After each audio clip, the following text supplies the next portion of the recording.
It's my house shot with a rest bar,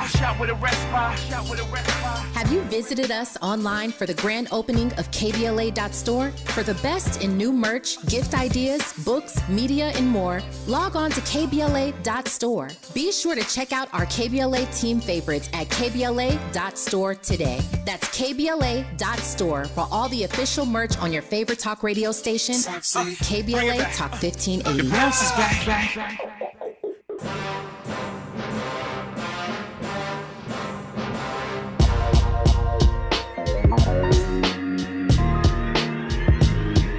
Why would I ever have to cop a chain again when the QB chain birthed most of chains in the game? No post office, we stamping time. Took a slice out of the big apple, made apple pies, family size. Leather bombers and Nike Sacai's. Dangerous corners, you better pray that tomorrow arrives. Rap, Sugar Ray Robinson, nothing sweet. Y'all too out of shape to even box with me. Heavyweight, I know my way. You were locked in to RSVP with Jill Munroe here on KBLA Talk 1580. Happy Wednesday, happy hump day. We are excited to talk to you, VIPs. This is the show where we hit all the trending topics across entertainment, sports, lifestyle, and culture. I, of course, am your host, Jill Munroe. Thank you for locking in. I hope you're having a good day, and I hope that your night is only getting better. Of course, got to give you the rundown on what you can expect from tonight's show. We have a good one planned. We have a lot of conversation. Nas said in a recent interview that he wants more older rappers to release music. We're going to talk about that. We're going to talk about what that looks like and what is the definition of an older rapper. Rappers, he said, in his age range, but is there a cutoff for rap? Is there an age limit where you feel like people should put the mic down? We're going to get into that. We are also going to talk about Moneta Shah. In a recent interview, she revealed some interesting details regarding her former relationship with Neo. You know, she's now currently on The Real Housewives of Atlanta. And she says one of the reasons why they broke up had to do with their sex life and something that he added into it. So we're going to get into that, talk about relationships and which you kind of allow. We're also going to talk about in the second hour, spinning the block. Do you believe in it? Is it okay to circle back to an ex, revisit those things, try it again anew? We're going to get into that topic. Of course, it's Wednesday, so we have our Keep It Real friend here, our contributor, Trent Jackson, Trent the artist. We're going to have a lot of good time talking about those topics with him. We're also going to discuss Method Man's comments. He revealed the secret to a long marriage. He's been married for 21 years, and he recently shared with Sherry Shepherd the key to that. So we're going to discuss that and talk about if there's a difference between privacy and secrecy when it comes to a relationship. Of course, it's Wednesday. We have our Tubi reviews, and coming up, we have New York Times best-selling author Jeff Pearlman. He's going to be calling in. He is the author of Showtime, the book that is the inspiration, the adaptation of the HBO series that is currently airing, Winning Time, The Rise of the Lakers Dynasty. It's an amazing book. We're going to talk to him about the book and the series and all of that. But before we get into all of that, we got to start with a couple of conversation starters. So it is August 30th, and tonight there is a super blue moon. Do you know what that means? Well, if you don't, of course, I'm going to share it with you. So a blue moon occurs when there is a full moon twice in 1 month, right? Well, actually, that's not right. Let me say this right. So the blue moon happens when there's a full moon in a month. When there are two, that's when it becomes a super blue moon. And it is at the point where the moon is closest to the earth. So it's the biggest and the brightest in the sky. If you look outside right now, you can check it out. It is extremely bright, great for manifesting or releasing, whichever is your preference. So we will, send good vibes your way with that. We also want to mention your girl, Kylie Jenner. Kylie has decided to add a new brand to the mix. A few years back, she went crazy with the lip kits. But now she has a new idea for a brand. It's a luxe brand. And we're going to, see if Kylie is prepared to make the jump from lipsticks and skincare into the luxury lounge market. We know her sister Kim is obviously struck billionaire gold with Skims and that loungewear and shapewear line. So the competition amongst the sisters, maybe secretly, continues. We know Kylie recently launched a swimwear line that kind of didn't land in the way that many would imagine. So some are wondering, of course, if the magic is wearing off, if there is a change taking place. So we'll get into that right now. Trent, welcome to the show. Thank you. Thanks for having me back. It's always. Wednesday. Yes. You are our contributor. I love it. And so we always have to enter in our Keep It Real friend. Really quickly, before we get into the meat. Yeah. How's your week been? You have had some adventures this week, Oh, and I thought that it was appropriate. I have had some crazy times. It's only Wednesday. I'm a little hoarse tonight. It's not COVID. I'm not sick with anything like that. I got food poisoning on Monday, so I spent a lot of time vomiting yesterday for about 8 hours straight. So that explains the hoarseness. But I'm fine now. I'm better. Okay. Well, when we come forward... Thanks for having me again. Absolutely. When we come forward, we're going to get into Nas and what he wants to hear from more older rappers.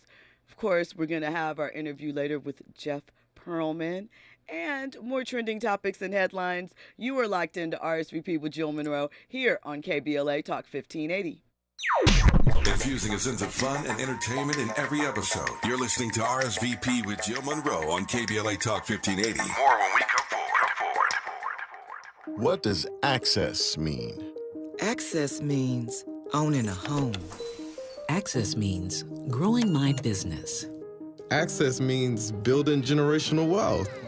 No matter your goals, U.S. Bank Access Commitment Programs and initiatives provide the tools and resources to help you reach them. Access your financial goals at usbank.com/access. Member FDIC, Equal Housing Lender. I'm David Goldberg, a bilingual elementary school teacher and president of the California Teachers Association.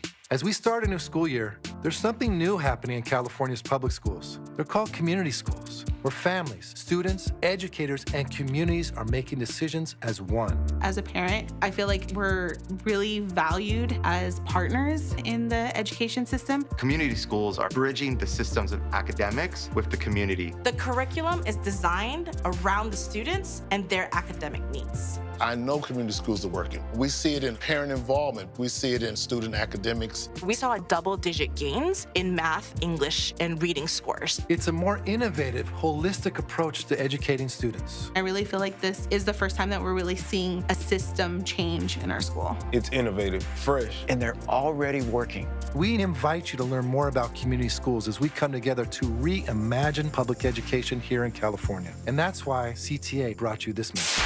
KBLA Talk 1580. We've got a lot to talk about.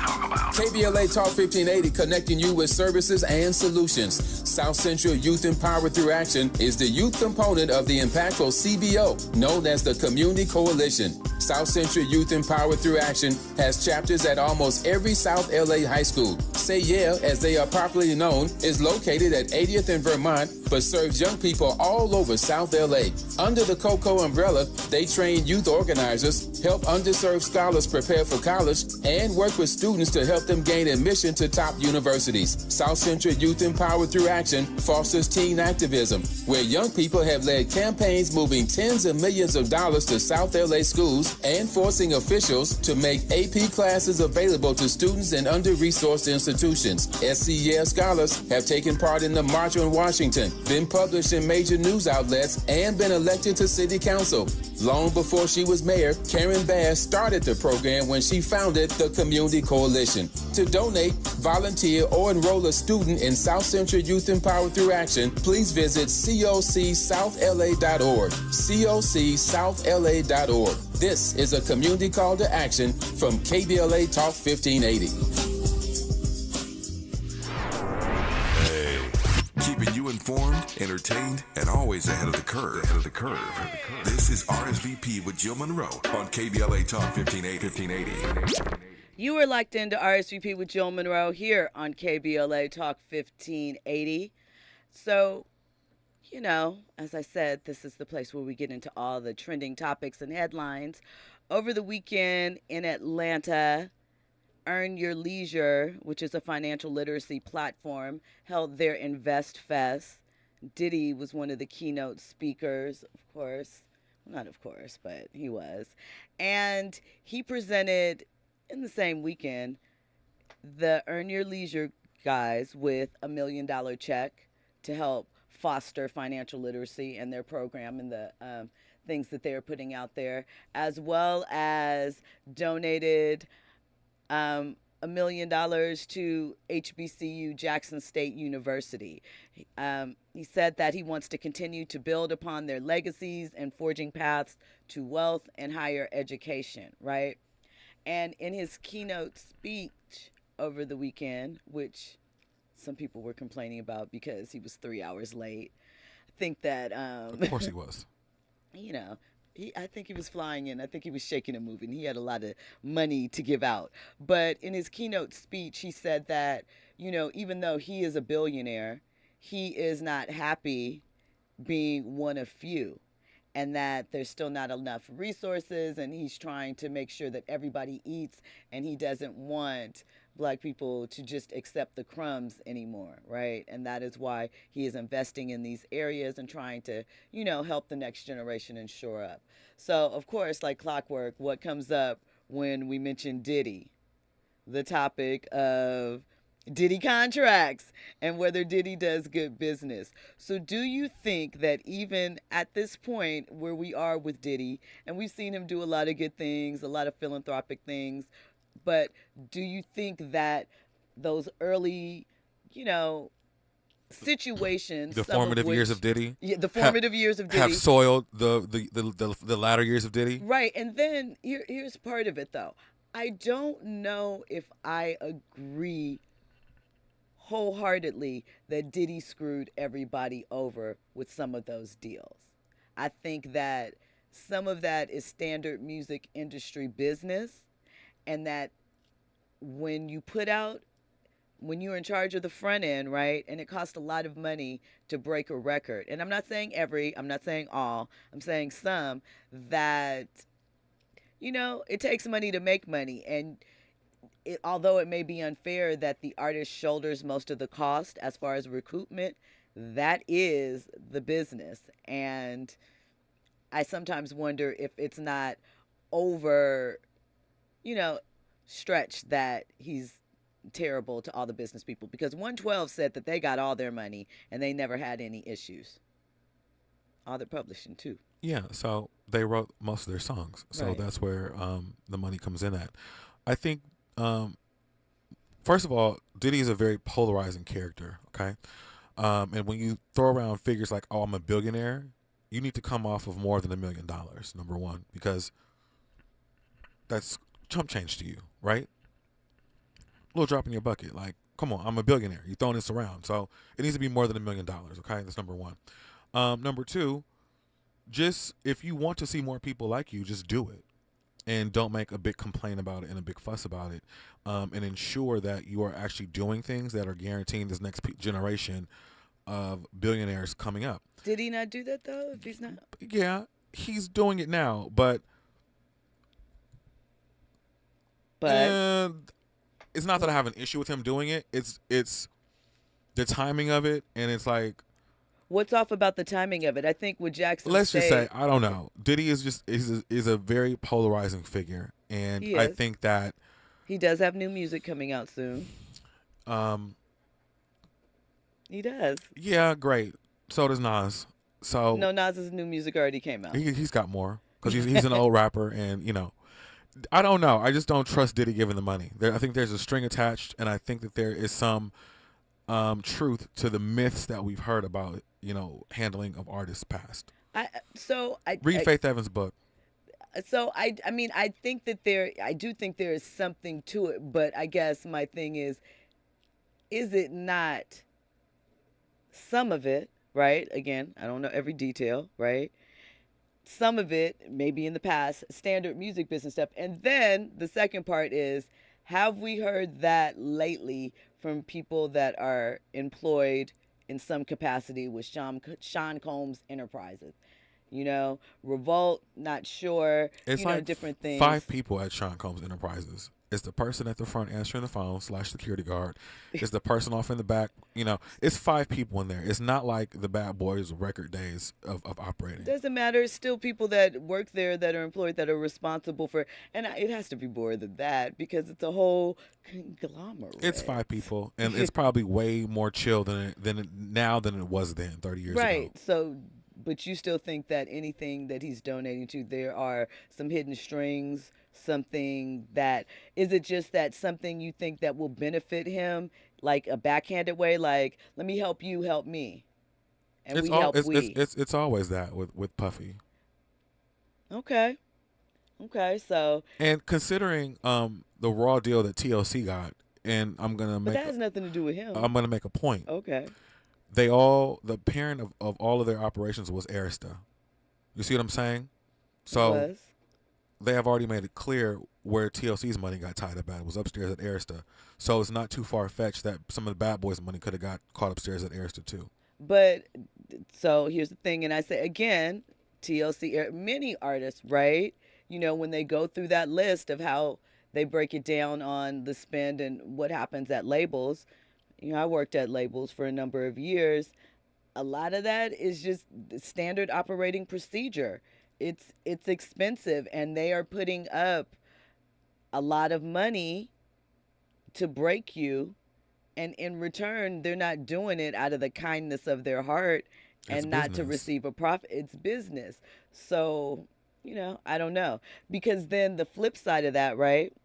Kind of to a degree. And again, obviously the numbers needed to be adjusted. They still do in some aspects. But you look at it now when it's sort of a free-for-all, there are no sort of, roadblocks to people releasing their music, which is good. But at the same time, do you think that we need a bit of gatekeeping? In some ways, I think we do. Because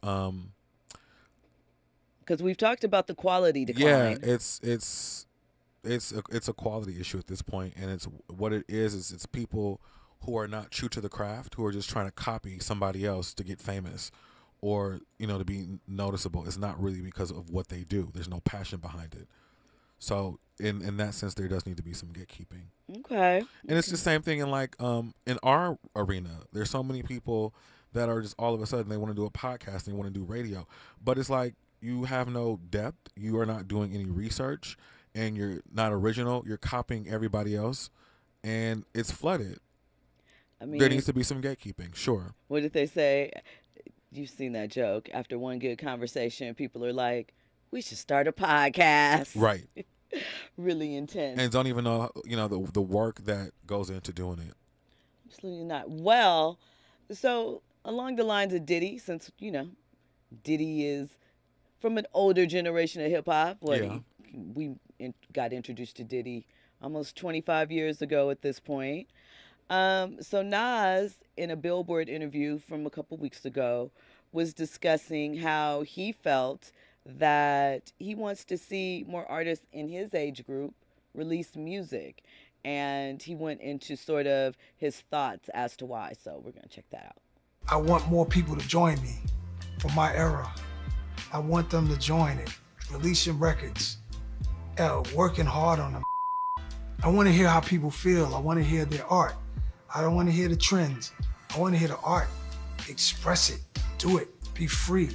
And that's what I'm trying to give to the game now. Is that straight up? Just be free with it. So, sounds really nice, and it's all poetic, and we know it probably was something connected to his album release. But what are your thoughts on 40 plus, 50 plus year olds either re-releasing music? Would you want to hear an LL album? Are you checking for Rakim? Do you think a segment of the audience is and would actually support it? Because something else he said in that statement is not to be trendy. And I think that it is a balance for an established artist to release new music that still sounds fresh without sounding like a retread of what they've already done, but still at the same time make your fans embrace that feeling of the things that they love you for. And I think that the longer you've been in the industry, the harder it gets because people aren't as accepting. And, people do put limits on, especially hip hop, what you can do. So do you think now that hip hop is 50? I think that people do that with all artists, no matter what genre they're in. I think, like you always try to call me out, I'm always trying to age people and retire them. It's not necessarily true. I think that, for instance, I'll even use Janet Jackson. She's old. She's had a long career. I go see her every time she performs. But Janet is hip hop. We're talking hip hop. Okay, I'm just saying in terms of older artist longevity. I don't think that the older generation of hip hop artists, I don't think they see the value in releasing music now. And they have turned to other, venues to make money. Look at Snoop. Look at all the different, venues that he's got going on. So I don't think that they see the value in recording music and releasing music as they once did, especially when they can make so much money off of touring on their old catalog. And I don't think that they really keep in mind that, fans that have grown up with them, yeah, I still like, Doggy Style, but I also want to hear something that a 50-year-old man is talking about that speaks to my experience where we are in life right now. Sure, I can relate to the old stuff, but I need something that's new and current. Like Nas said, your thoughts, where are you coming from? Who are you now as a person? And I think that is relevant for true fans because I will go out and buy a Snoop album right now. He's released a couple albums over the last years that I have. So I think if people make music for their fan base, like Janet does, it wouldn't be a problem. If they're true fans, they might not sell as much, but there's still some numbers to be moved. Do you think that an older rapper could debut, like not one with a catalog, not one like as a new artist? Do you think that a 42-year-old rapper could come out, speaking on 42-year-old things and make an impact? If Lil Kim dropped an album. No. Not in a Lil Kim is established. We already know her. But I'm talking about brand new. Brand new? Yeah, brand new. You've never heard of them. That's kind of tricky because it depends on the production, depends on the sound, it depends on a lot of things. It can very well happen, but it really has to. It got to crack. It got to hit. I mean, but that's the point of all music. All music has to hit, right? When it comes out. Sometimes, but legacy artists, you're gonna let them slide a little bit versus somebody that's new that's trying to crack the game. So then you agree, hip hop is a young man's game. No, not necessarily. It can be done if it's right. Define right though. What is right? I just told you, right sound, right production value. Like it's gotta it's gotta make people stop in their tracks. And I don't think that anybody's releasing music that's making you stop in your tracks at something different that we've never heard before. Okay. Well, I'm curious to see if we will have like our first, and not as a gag, but like a serious rapper that debuts that's maybe, 40, 42, whatever, and introducing something completely new into the scene, into the mix. I think it can be done because I'm thinking about myself. I know a lot of rappers at my age. I'm 41, right? We're still young. We're still fresh and current. So if it's done appropriately, it can be done. I mean, I guess I struggle with what, because it's how do you know what's appropriate You know when in you hear 2023? it. You know when you hear You know when something you hear different. it. Yeah, you feel it. It's something different. It's like, wait, what's this? No one's doing that. No one's doing that, any of it, right? It's just out here floating. It all sounds the same.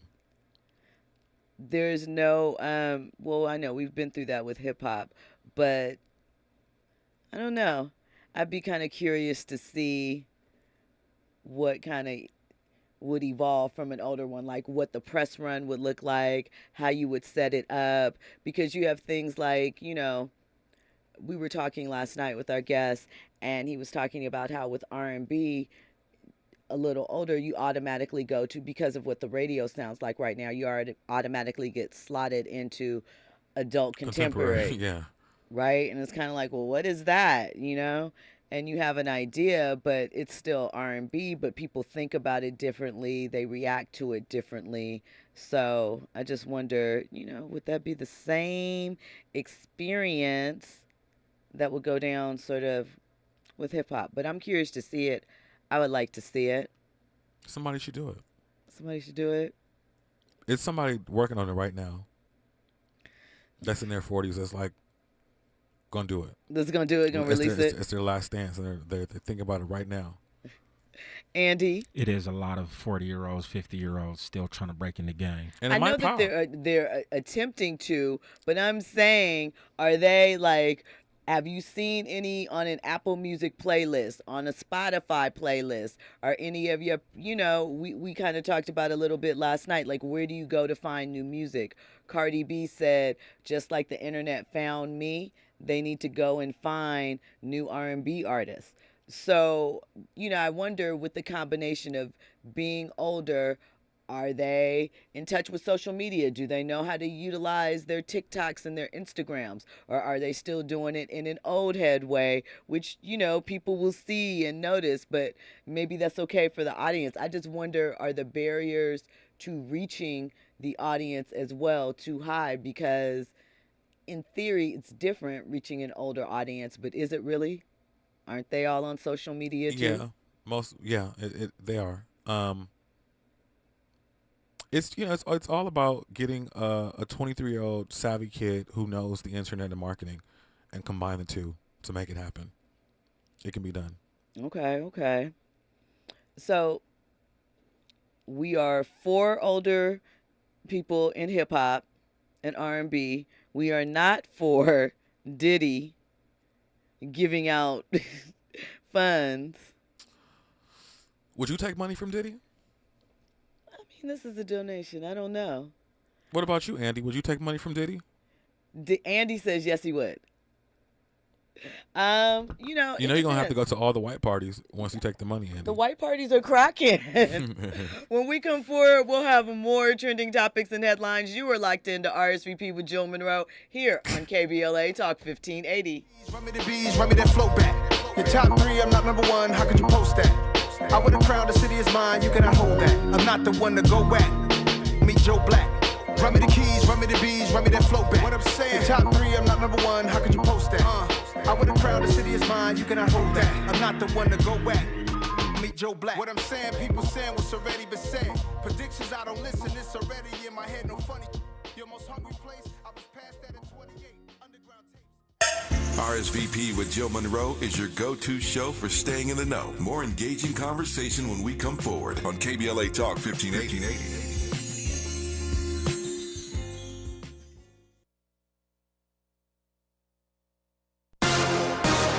I'm Esther Dillard, and here's the latest from the Black Information Network. Hurricane Idalia is impacting Georgia. The National Hurricane Center says the storm will continue to move across southeastern Georgia. Idalia made landfall as a Category 3, the strongest hurricane to hit Florida's Big Bend area in 125 years. President Biden says he plans to reach out to Republican Senate Minority Leader Mitch McConnell after he appeared to have another freeze moment. While speaking to reporters today, Biden called McConnell a friend. There are concerns about the 81-year-old Republican's health after he suddenly stopped speaking during a press event in Covington, Kentucky. And President Biden is pledging $95 million to harden Hawaii's power grid against national disasters. This comes after Maui was devastated by wildfires earlier this month. And that's the latest. I'm Esther Dillard from the Black Information Network and BINnews.com.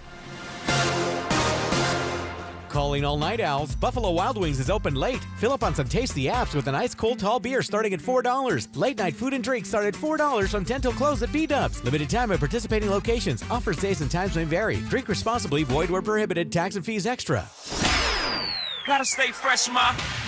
House shot with a rest bar.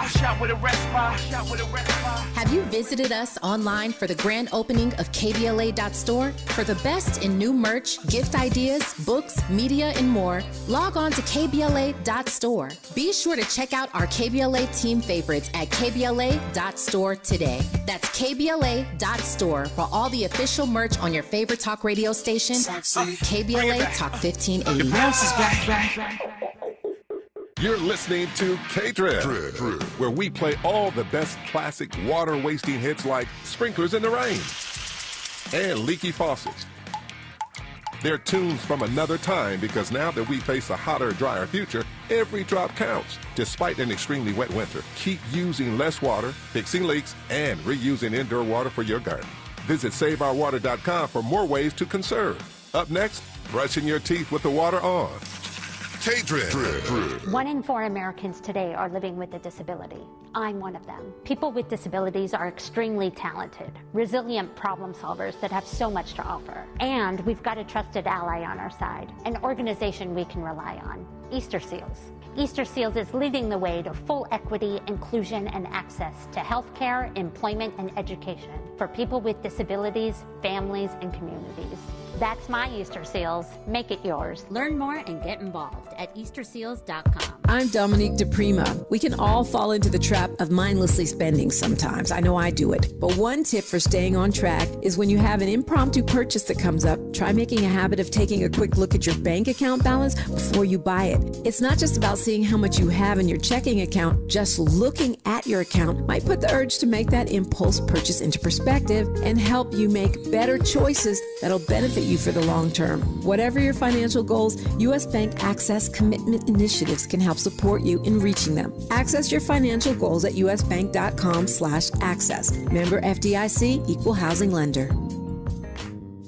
KBLA Talk 1580. We've got a lot to talk about.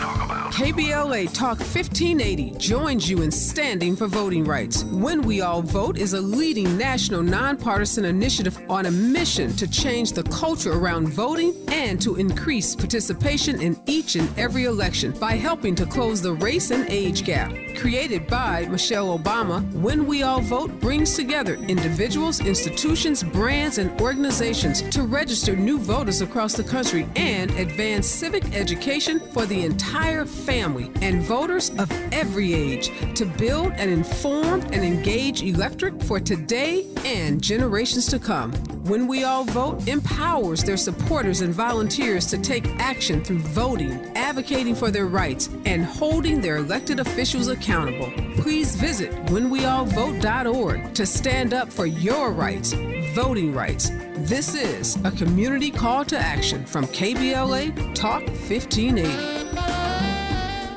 Meet Joe A, Hi. Joe B, Hello. And Joe C. What's up? 3 everyday Joes perfecting their banking with Chase. Joe A is locking his lost debit card with the Chase mobile app. Joe B is cruising toward his new ride with AutoSave. And Joe C's Chase banker is helping him budget to go back to school. Tools that help protect. Support for what's next. One bank that puts you in control. Visit chase.com/checking. Chase. Make more of what's yours. Chase mobile app is available for select mobile devices. Messaging and data rates may apply. JP Morgan Chase Bank, N.A. member FDIC. Mom's early Alzheimer's diagnosis was hard to take. And when I left the oven on, we decided together that it was time to see a doctor and make a plan.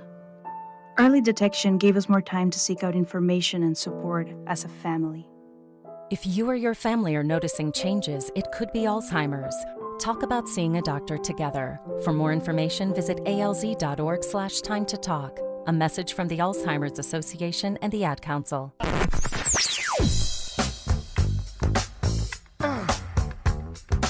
This is KBLA Talk 1580.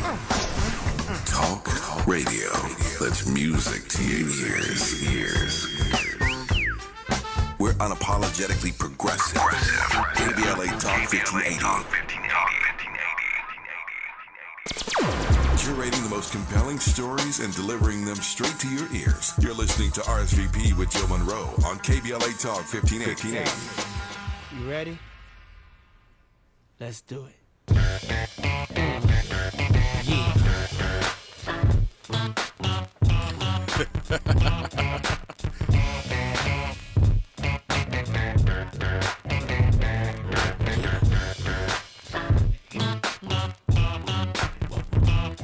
All right, checks. Can't stop, won't stop. Take that. Come on. I'm the definition of half man, ass the clubs, bad boy. That's Did he what's rock up. this out? Did he? Yeah, he had some good songs. The vibes. Yeah, totally. Yeah. Yeah. You know, I have some of his catalog at the house. a lot of his catalog, a great deal. Worry if I write rhymes, I write checks. I think my favorite one was Let's Get It with Black Rob. That was a bop. Yeah. Banger. Yeah, Let's Get It. That I was was a Harlem my Shake jam King. right there. Yes. Been around the world with him and Biggie. I was a Harlem Shake King. Couldn't nobody mess with me in high school. You was him messing it up, shaking real hard. You had them Man. shoulders going. Ask the homies, man. Kill him with the shoulders. At Pally turned up. You know what? You know how we talk about stage performances all the time? Diddy is a great performer. Absolutely. He is. 100%. That he is. Listen, that Bad Boy tour a couple years back, Oh, don't trigger me. incredible. You had a bad experience. No, I wanted to go, and they canceled the Phoenix. I was living in Phoenix at the time, and they canceled that date, and I couldn't go. I went at the Forum, and that was the first time I went, I feel like, to the remodeled Forum for a concert. Amazing. Just I heard about incredible. it. And he brought out Dre and Snoop, too. And I think Nas came out at that show, did his little number. It was I'm very sad. impactful. I really wanted to see Total.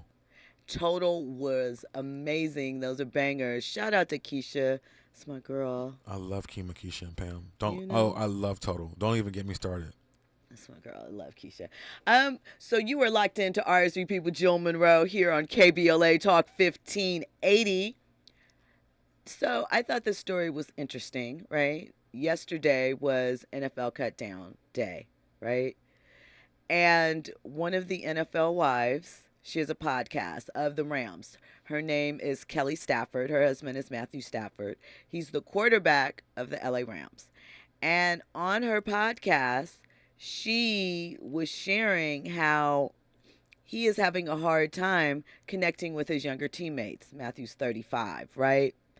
And she said that he's trying to adapt to the influx of new players on the team. And these were her exact words. It's been kind of crazy. So Matthew's been in the league a long time. He's like, the difference in the locker room has changed so significantly. They have a lot of rookies on their team. They're very young, and he feels like he can't connect. They have, I guess, about 14 new players on the team. She said he's determined to build a rapport with the guys in the locker room, even though she said he feels like they're more locked into their phone than an interest in actually bonding with him. She said that they say to him, sir, and stuff like that. And he's like, no, we're on the same level. We're playing in the same league. Let me get to know you. And he said it's so different and it's so hard to get to know these guys. Do you think that she did him a disservice by putting this information out on her podcast? Like, because it kind of puts him in a bad position with his teammates. And I feel it might cause maybe a lack of respect to develop, because they're hearing this from your wife. He might have been trying to handle it some other ways. Now they're like, oh, he probably pillow talks a lot, whatever. What are your thoughts? It's tricky because they know that she's an NFL wife.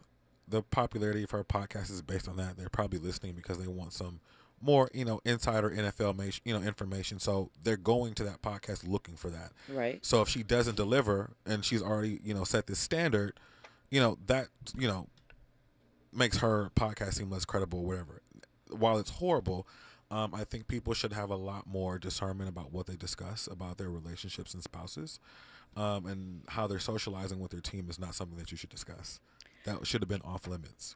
Well, so here's the thing, because that's a question. With your mate, right? You discuss things that happen at work. Yes. You have those conversations. So I don't think that it's unrealistic that they would have them, but I just question her discernment in thinking that it was okay to share this. Regardless, it's like, yeah, you're an NFL wife, and you can tell your reaction to things, but that is an active, ongoing situation currently, not something that happened in the locker room 2 years ago. Right. I mean, could your significant other have a podcast about your work things and discuss it? I know it's all public and it's kind of different, but at the same time, how would you feel if your whole work life and challenges that you were having with coworkers or something that you were trying to figure out is now fodder for, morning sports shows? Well, number one, I wouldn't date anybody with the podcast. That's number one. And number two. How hypocritical of you. Well, the number two was because I'm airing it all myself in the first place. So he wouldn't even have a chance to do it because I'm already doing it. Okay, but why wouldn't you date someone that has a podcast? I would. Okay. I'm just saying, like, I would talk about it first on my own podcast before anybody else got a chance. Yeah. Because that's what my show is about. And getting it out the way. So, yeah. Because, like she said, in the old days, you'd come out of practice, you'd shower, and people would be playing cards and interacting. She says, who knows what they're doing, but they would be doing something together, playing ping pong. They have a tournament going on. They'd at least be talking. But she's like, now they get out of practice and meetings during training camp, and they go straight to their phones. No one looks up from their phones. And he's like, I don't know. Am I the dad? Do I take their phones? What do I do here? No. He's like, I want them to see me, not as a coach. So what you do is you get their phone numbers and you text. Since everybody's in the group chat anyway, you join the group chat and you text. You join the group chat? Yes. And he tries to send the meme and they looking like... And you do this number too, and you sit down and you have your face in the phone with them, and that's how y'all bond. Because that's what bonding is now. Andy, what are your thoughts? You look like you might have something to interject and add on this. It initially sounded like she had more of the issue than Matthew Stafford did. Mm-hmm. But it sounds as if like he was kind of venting off to her. I just think this is a lesson that needs to be learned. Matthew Stafford just needs to tell his wife, look, any football related stuff, keep that away from your podcast. Because, in the midst of him obviously trying to build rapport with his teammates, they're probably now really going to call him grandpa because now they know all the business, right? They know all of the stuff, all of his thoughts. Should that be given anyway that pillow talk and certain conversations should not be up for discussion with the public? It should be, but I mean, we're also dealing with where we want transparency in everything, and we're trying to, everyone wants to kind of be an insider or, give that extra thing, because otherwise, I mean, and you just said it realistically, and I don't know an extensive deal about Kelly Stafford, her background, her history, but why do we want to listen to her on a podcast? Because she's married to a footballer. And she might be really involved. Like she might be at practices from time to time. She might be at the games, She might head up the local wife luncheon committee. She could be on the Sunbeams. Correct. She has been very vocal. She was vocal when she got traded here, and I understand that. But again, I think even in sharing that, because it is a part of your story too, I think the current season, should kind of be, especially if you know that he is trying to bond with these people and you understand the news cycle, I think that should be off limits. When we come forward, we will look at the other side of NFL cut days from another NFL wife and what she shared on TikTok. All that and more, you are locked in to RSVP with Jill Munroe here on KBLA Talk 1580. Trending topics and the hottest happenings. You're listening to RSVP with Jill Munroe on KBLA Talk 1580. Hi, it's Tavis Smiley. KBLA Talk 1580 is inviting you to join us on Saturday, September 16th, 10 a.m. to 12:30 p.m. for our very first economic empowerment event for the community. This event is free and is powered by Caltrans. We're doing this in association with Rambo House, and here's Rambo to tell you more. Contracts. I'm going to say it again for all of us small business owners out there. Contracts. Rambo House, KBLA, Tavis, me. Oh my God, this is going to be massive. I truly thank Caltrans for giving us the opportunity to focus on contracts. Listen, that's what it's all about to be a small business in LA. That's how we hire our own. That's how we expand our community is contracts. KBLA1580.com is for you to have a seat at our contracts-focused event. Contract Ready does it again. We had over 900 last time. So you guys know how exciting this is. And if you just think that you want to get into contracts and you're close to it, bring your friends out for September 16th at the Marriott Hotel. Listen, you know where to register. KBLA1580.com. Come see me. I can't wait to see you. Let's do it, Tavis. So be sure to go to KBLA1580.com for all the details. We'll see you Saturday, September 16th. Heart failure, carpal tunnel syndrome, shortness of breath, stomach issues, lower back pain. How does it all add up? If you have heart failure and any of those seemingly unrelated symptoms sound familiar, it's time to talk with your cardiologist and get the full picture. They may add up to transthyretin amyloid cardiomyopathy. ATTR-CM is a rare and underdiagnosed disease. Recognize the signs and discuss them with your doctor soon. Learn more at connectwithyourheart.com. That's connectwithyourheart.com. Sponsored by Pfizer. Meet Bruce. Hey there. He's a busy soccer dad who's trying hard to learn the game. Go for the end zone. Whoops. Luckily, other things come easy, like banking with Chase. On a tip from his banker, he set up autosave in the Chase mobile app. So what are you saving for, Bruce? Father-daughter soccer camp. Smart bankers, convenient tools. One bank with the power of both. Visit chase.com/checking. Chase, make more of what's yours. Autosave requires a Chase checking and savings account. Chase mobile app is available for select mobile devices. Message and data rates may apply. JP Morgan Chase Bank, N.A. member FDIC.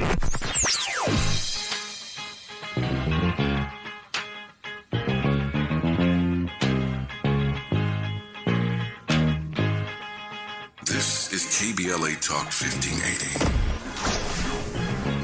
Talk radio. That's music to your ears.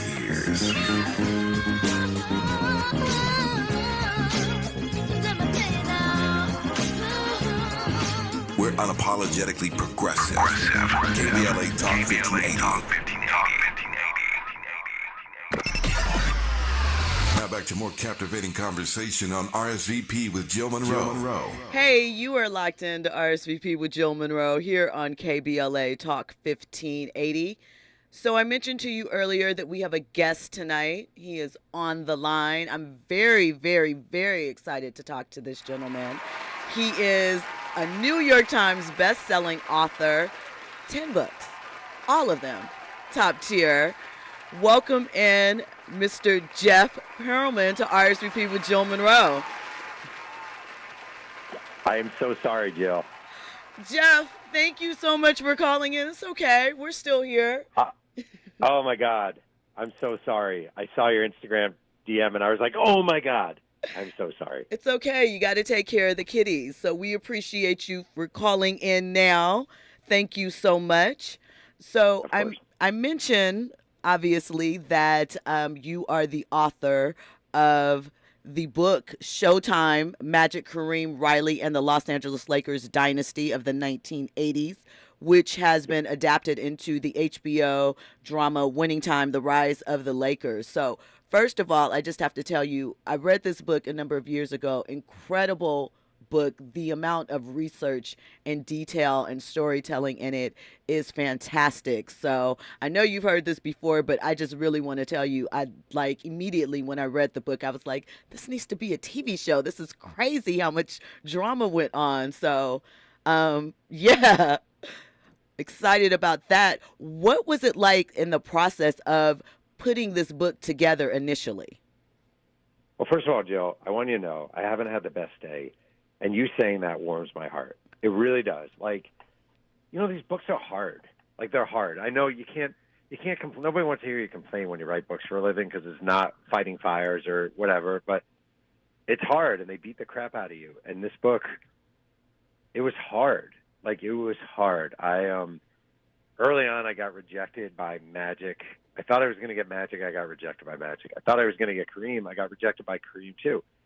And what I ended up doing is just doggedly interviewing everybody who wasn't Magic and Kareem, basically. Like, I went after everybody, and every bench player, every trainer, every coach, every secretary, investors in the team, anything you could think of. My thing was, I want to interview every person, and that meant going to Bridgeport, Connecticut to talk with Wes Matthews. It meant going to Canada to talk with Mike Smrek, a backup center, Kurt Rambis at his home, James Worthy on the phone. Like, it was this doggedness because I really wanted to get the story right. So you liking the book and saying that, it means a lot to me. How long did it take you to put it together? Probably about 2 years. So what I usually do with books is I go a year and a half where all I do is research. So just 18 months of one thing you do is you build up a library. Like, you build up a library of articles about the Lakers. So I spent weeks and weeks and weeks and weeks just going day by day, either on microfilm or newspapers.com, building up this, 5,000 pages of articles. Then you read every book that's ever been written, not just about the Lakers, but Larry Bird's autobiography. Michael Cooper wrote a book.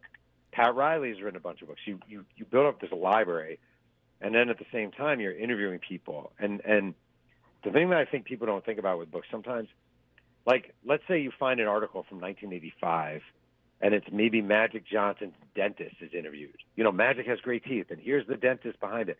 But then you try finding the dentist, and I'll call the dentist. And maybe the dentist will say, oh, you really should talk to our orthodontist because he did James Worthy's braces. And then you call the orthodontist. And then you find yourself going down these wild sort of rabbit holes of interviewing people with peripheral connections to the Lakers. And that's actually where it gets kind of fun in a weird way. That is amazing. So where did you get the passion and the drive? What made you want to chronicle the Lakers? You've picked so many great subjects, but what is it about the Lakers dynasty that made you lock in and say, yep, I'm going to dedicate 2 years of my life to this topic? Yeah, so the weird thing is I actually grew up in New York, and I live in Southern California now, but I grew up in New York. I was a diehard New Jersey Nets fan as a kid, and the Nets sucked. This is when they were terrible. Kerry Kittles. Well, before that. Before that. This is Buck Williams, Pearl Washington, Mike Jaminski, like really bad, Darwin Cook, crappy Nets. Wow. And bad uniforms, bad coaching, bad arena, everything bad. And so this is the 80s. But every once in a while, they would show like a Laker game on national TV. And usually it'd be either Lakers Celtics, Lakers Rockets, that kind of thing. And if it was from L.A., they would always do like live from Inglewood, and they would do this zoom-in shot where they'd start on the beach. They'd show like Venice Beach, and you'd see bikinis and the ocean and the sun, and then they would show like the outside of Forum, and then they'd show the Laker girls dancing, then they'd show Jack Nicholson, Diane Keaton, and like Blair Underwood sidelines. Then they'd show Magic with a smile and Kareem, and then Riley walking the sidelines. And I remember just as a kid, just being enamored beyond belief. Like, I want that. I want to know what that is like. So when I started writing books, I just thought no one's really ever written sort of a definitive 79 Magic arrives to 91 Magic HIV announcement book about that era. And I thought about being a kid and loving it so much, and I just dove into it. I mean, that is an amazing story. So I'm from LA, so I grew up loving the Lakers in the shadow of the Forum. Actually, a couple of Lakers lived in my neighborhood, so it, has always been reflective on me. So to read the details in this book and the amount of work you put in, at what point, or did you, is incredible, but did you ever think, yeah, this would make a good TV show? How did it come about that it became adapted to this fantastic HBO series? So it's funny because every now and then by mistake, someone will ask me a question like that. And I'll be like, it was only in my dreams or something. But I never dreamed of anything like this happening. It never occurred to me. I never thought of it happening. In my life, still to this day, I've never written a book thinking, oh, maybe this will be a TV show or this will be a movie. It just doesn't enter my head. But maybe 4 months or 5 months after the book came out, I got a call from a screenwriter named Jim Hecht.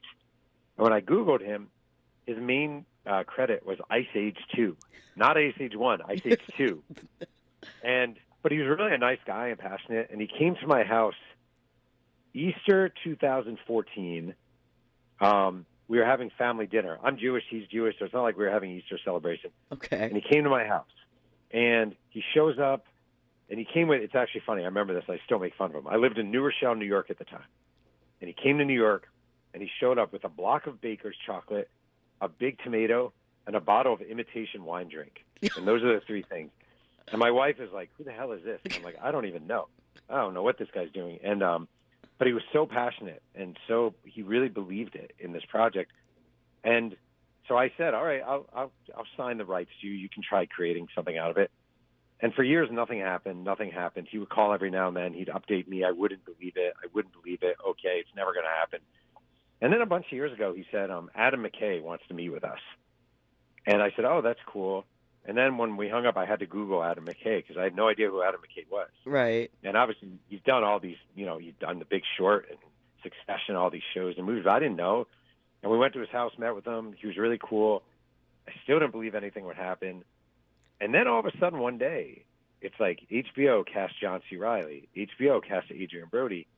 And the big one for me was one day I saw HBO cast Sally Field. And I was like, holy crap, cast Sally Field. Like, that's no joke.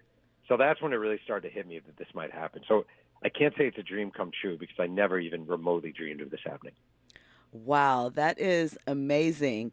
So one of the things that I was impressed with the book is that there are a lot of stories. It's a lot of information, but you manage to humanize the personalities and blend them together where the main focus is still the Lakers, but we learned so much about the players. How do you balance when you're, telling those type of stories, the dynamics and interactions between the players, but still connecting them to the readers as humans? That's a good question. So the thing is with sports books is they're not really sports books. Like, they're sports books in that you're writing about professional athletes. But the truth of the matter is, like, the basketball is the least interesting part, and the human dynamics is the most interesting part. And if you think about sports, and basketball is a really good example of this, you're putting these, 13 guys in a room. And they're of all different races. They're geographically diverse. They're age diverse. Kareem, when Magic showed up, Kareem was about 35. Magic was 20. Like, it's just this fascinating stew of people. And I just love writing about that. So for me, the basketball is like a backdrop. And obviously, if you're writing a book, you have to have the basketball right and you have to do it well. But I'm really more like, wow, Kurt Rambis shows up and he's digging through the pantry and stealing sodas and bringing the sodas home from the Lakers pantry. Like, I love that. Magic Johnson shows up as a rookie and he has to deal with Norm Nixon, this established, cocky, but really talented point guard. How does he deal with that? Pat Riley is an assistant coach under Paul Westhead, and suddenly he's thrust into this role. How does he deal with that? So I'm just really into the human development of characters. And the basketball, you describe it well, but it almost becomes like an afterthought when you're working on the books in a weird way. That's so interesting. Well, when we come forward, I will have more questions for Jeff Pearlman. I want to know what your favorite scene is that is a direct, scene that was included in the book that you've seen reflected on the show. So we will discuss that and more. You are locked into RSVP with Jill Munroe here on KBLA Talk 1580. News and Sports is up next. Kind of hustle lanes, stay laying down on muscle games, still turn dreams to flames. You got the wire? If not, I ain't saying no names. You soon expire, no pain. I feel remorseless, of course. It's me and Diddy up first, racing Porsches with the big twin valve exhausts. On the cover of your vibes, double XLs and sauces. KBLA 1580 Santa Monica. I'm Esther Dillard, and here's the latest from the Black